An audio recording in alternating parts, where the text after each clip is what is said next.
រុស្ស៊ីនិងអ៊ុយក្រែនឯកភាពឈប់បាញ់នៅសមុទ្រខ្មៅក្រោមការសម្របសម្រួលពីត្រាំនៅក្រុងរីយ៉ាត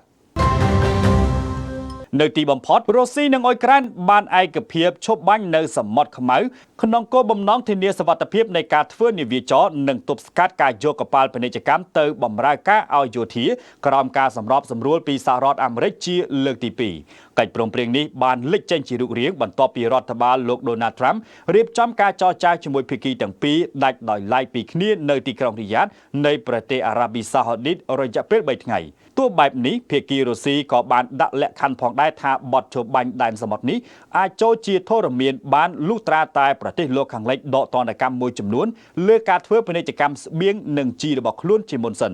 នេះជាសញ្ញាល្អមួយទៀតក្រៅពីបទជបបាញ់នៅសមុទ្រខ្មៅហើយនោះភាគីទាំងពីរក៏បដិញ្ញាចិត្តពង្រឹងវិធានការដើម្បីអនុវត្តបទជបបាញ់ដែលព្រមព្រៀងលើកមុនលើការវាយប្រហារលើហេដ្ឋារចនាសម្ព័ន្ធថាមពលរបស់គ្នាទៅវិញទៅមកផងដែរពាក់ព័ន្ធនឹងរឿងនេះប្រធានាធិបតីអ៊ុយក្រែនលោកវ៉ូឡូឌីមៀហ្សេឡិនស្គីបានសាទរបទជបបាញ់នៅសមុទ្រខ្មៅថាជាជំហាននៅលើផ្លូវដ៏ត្រឹមត្រូវសូមជម្រាបថា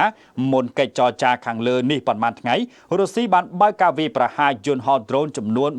139គ្រឿងព្រមទាំងមីស៊ីលប៉ាឡេស្ទិកIskander M ចំនួន1គ្រាប់អំឡុងការវាយប្រហារមួយកាលពីវេលាយប់កន្លងទៅដែលបានបង្កឲ្យមនុស្ស2នាក់រងរបួសនិងខូចខាតអគារនិងហេដ្ឋារចនាសម្ព័ន្ធមួយចំនួនកងទ័ពអាកាសអ៊ុយក្រែនបាននិយាយថាកងកម្លាំងរបស់ខ្លួនបានបាញ់ទម្លាក់ដ្រូនរុស្ស៊ី78គ្រឿងរីឯ34គ្រឿងទៀតមិនបានហោះទៅដល់គោលដៅរបស់ពួកវានោះទេប៉ុន្តែពុំបានបញ្ជាក់ច្បាស់ថាតើអ្វីបានកើតឡើងចំពោះដ្រូន27គ្រឿងទៀតឬមីស៊ីលមួយគ្រាប់នោះឡើយការវាយប្រហារនោះបានបណ្ដាលឲ្យមនុស្ស2នាក់រងរបួសនិងការខូចខាតអគារក៏ដូចជាហេដ្ឋារចនាសម្ព័ន្ធមួយចំនួននៅក្នុងតំបន់ដូចជា Poltava, Kharkiv និង Kyiv